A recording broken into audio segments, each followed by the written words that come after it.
Hi and welcome to the walkthrough video for Dubious Electrics, a collection of electric guitars, basses and even a banjo. Every instrument here is at least a little unusual and perhaps has a little too much character for its own good. First up, we have the same Washburn hollow-body bass we've sampled for a couple of freebies in the past, here with more techniques. The thing that's dubious about it is that it's strung with a set of old double bass strings which have been shortened, plus an extra heavy low flat one string. The low note here is an octave below a standard low E, which might not be a good idea with flat wound strings. The strings do allow it to be quite thumpy throughout its range though. This is completely unprocessed sound, no amp sim or anything.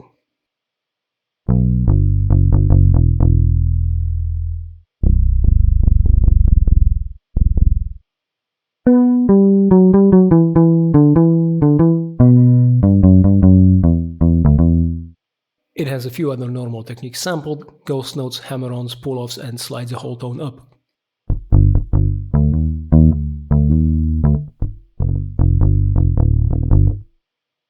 I also sampled bouncing a metal spoon off the strings, hammered dulcimer style, which in the lower register sounds quite unexpected.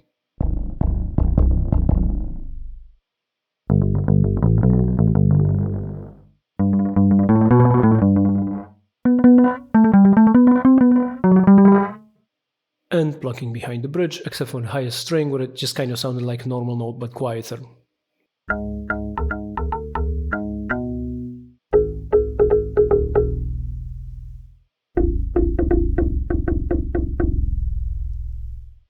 The rest of the instruments were all sampled by Jeff Brown, a noise musician I know from an old doom metal forum over 20 years ago. He's also made quite a few demos for Karoryfer Samples in the past and has a big collection of old oddball instruments. The first of these here is an Echo solid body violin bass from before they started making hollow violin basses. It's also very thumpy, but in a more early 60s retro way.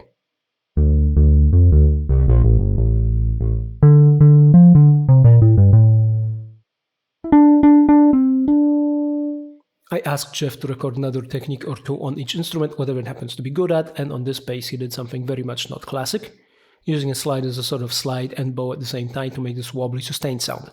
This is on the high string only, so the range is limited, and to make it even less normal, for whatever reason some notes have occasional crackle in the output. I could have cleaned it up, but decided to leave it in because for making noisy music it fits.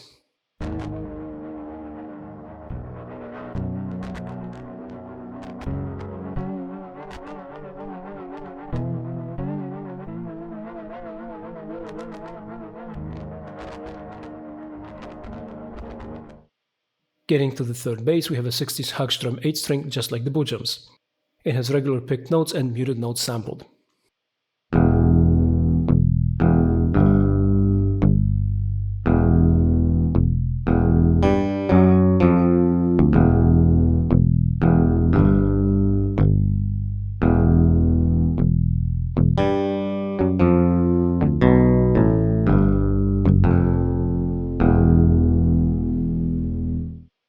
Up next might be another bass or a baritone guitar. It's a Wurlitzer in the style of a Fender Bass VI, a 6-string tuned an octave below a standard guitar. No matter how you want to classify it, twangs well. Here I'm treating it like a guitar, I suppose, running it through a slightly dirty guitar amp sim.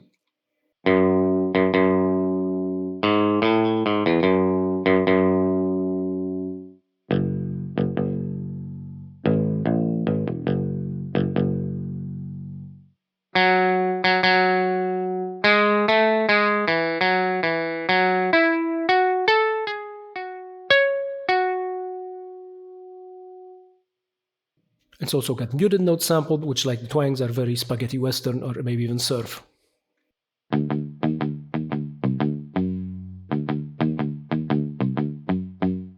And because it has several inches of string behind the bridge, you also get samples of behind the bridge plugs.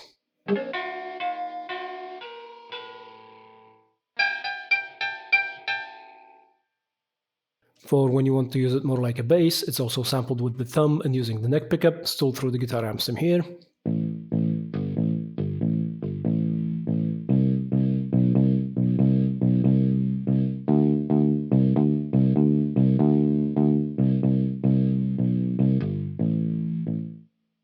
Now onto guitars which are undoubtedly guitars. Up first is a Harmony Rocket, which is the nicest sounding one here. Its oddest quality is the 3 pickups and lots of knobs. Instead of sampling different techniques, it's sampled with all 3 pickups on at once and with the bridge pickup only.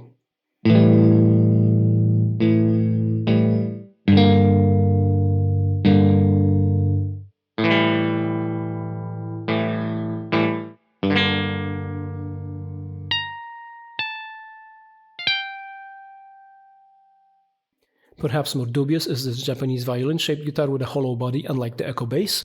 It's got pretty uneven output and the signal from the high strings is much weaker. It's sampled with regular warmer plugs,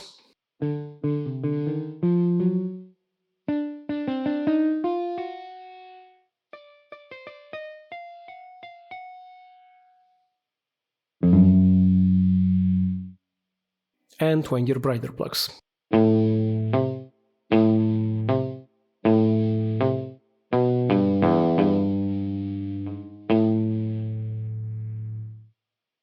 Then we have this longhorn-shaped guitar, which isn't really much like the original Danelectro guitar in longhorns. It's got a solid body, not a whole lot of frets, and humbucker pickups.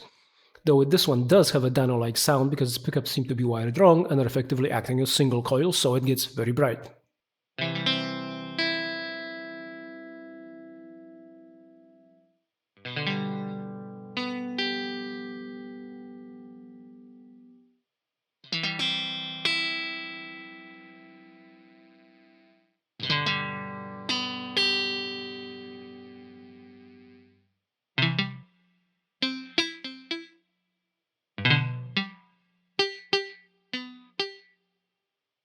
Next comes a fretless, or to be more precise, D-fretted guitar. You get samples of plucks and falls.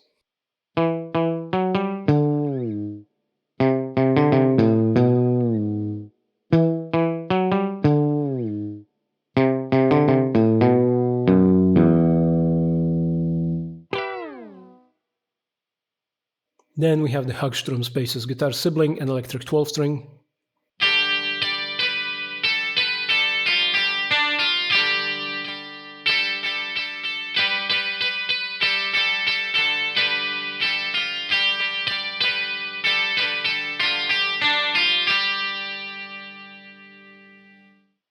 The second technique it has sampled is, naturally for a 12-string, tremolo picking.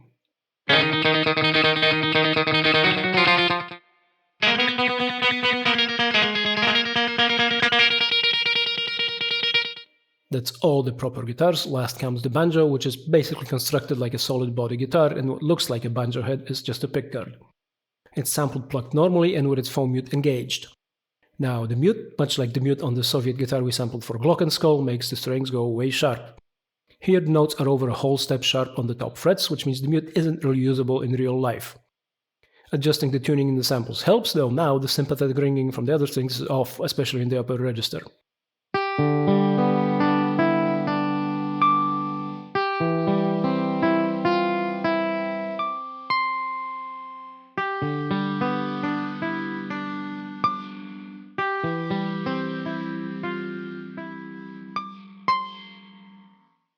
There are also hammer-ons sampled, which is an important technique for idiomatic banjo playing.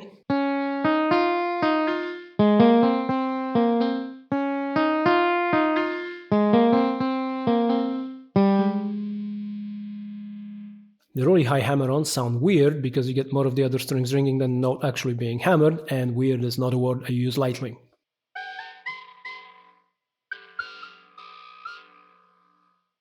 It's also sampled behind the bridge, though the really high notes basically all sound alike, and to be honest, the hammer-ons are probably the more unusual sound.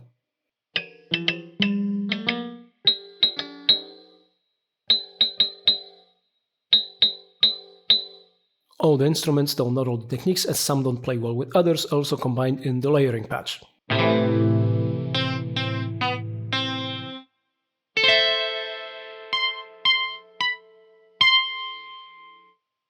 The basses are there as well, and the semi-hollow bass is usable either starting at its lowest E or at the standard low E.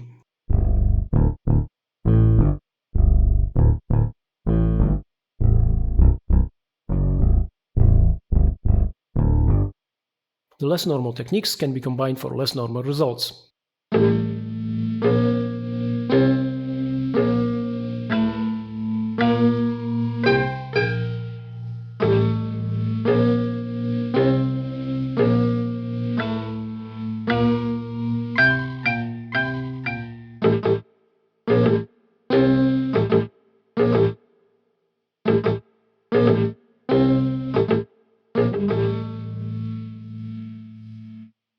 The last patch, not counting the single articulation patches, which repeat the sounds also available as key switches, is microphonic feedback turned into playable notes with selectable layers from all the instruments.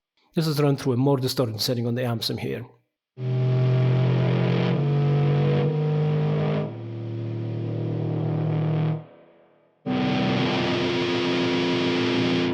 Some of the sounds are less clearly pitched than others.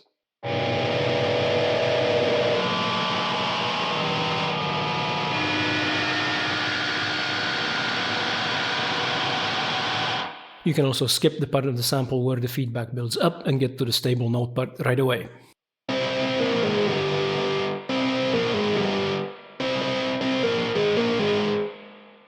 As for the controls, they generally are similar to a lot of our instruments, and there's probably no need to explain the mono button, but the pads knob probably does deserve a few words.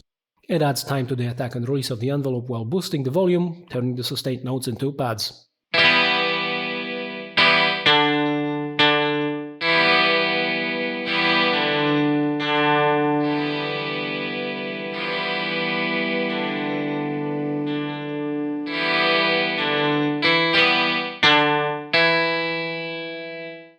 The first position button controls whether open strings above the lowest available note are used or not. This makes the open string notes sound darker when in first position, and with the Bass 6 it also makes them less buzzy as its nut seems to be pretty badly cut.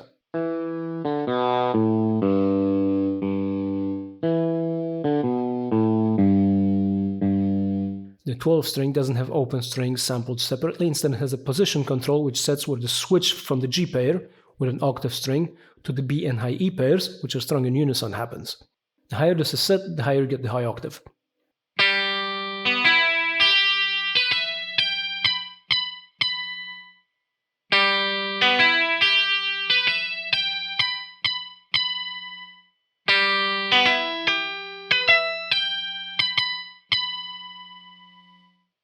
The feedback also works as usual. Push it too high and you get microphonic feedback, but a few of the instruments have two different flavors of microphonic feedback sampled, and they can be crossfaded. Again, this is through a heavily distorted amp sim.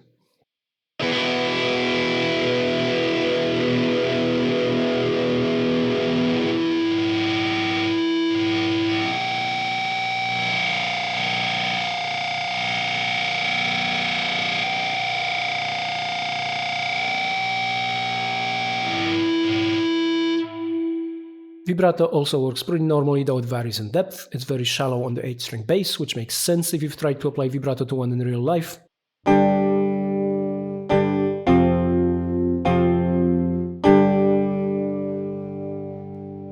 But it can get very deep on the fretless guitar for a slow, unsteady wobble.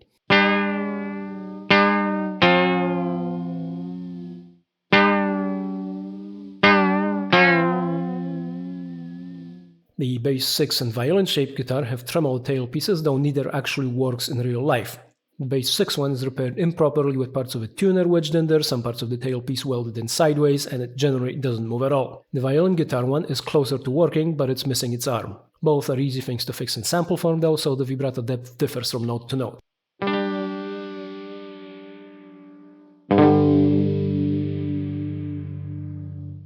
The tailpiece is also emulated for downward bends. So bending the pitch wheel up has the usual 200 cent range, but the downward bend depth is more for basically notes on strings with thicker cores.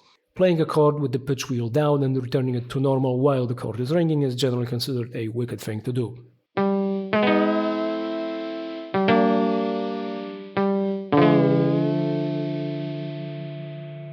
And that's basically what these Dubious guitars do. You can get them from the Karoryfer Samples shop. Thanks for watching, and don't forget to tell an enemy.